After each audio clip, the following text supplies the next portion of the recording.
Վերցրեք 9-րդ կետը այդ փաստաթղթի, որը խոսում է անխոչնդոտ ճանապարհի մասին, եւ համեմատեք այդ կետը Վաշինգտոնում ստորագրված փաստաթղթի նմանատիպ կետի հետ։ Նույնն է։ Բովանդակությամբ ինքը նույնն է։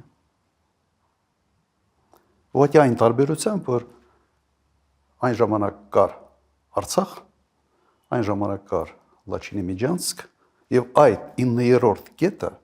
մցված էր հենց Լաչինի Միջանցքի հետ որոշակի սիմետրիա ունենալու տեսանկյունից։ Ադրբեջանի պահանջն էր։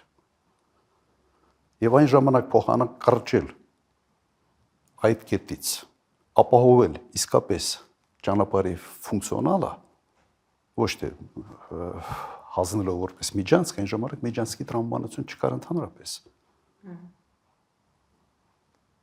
Նիկոլ Փաշինյանը հետևողականորեն հրաժարվում էր այդ կետի կատարումից։ Ուղղակի հիշեք։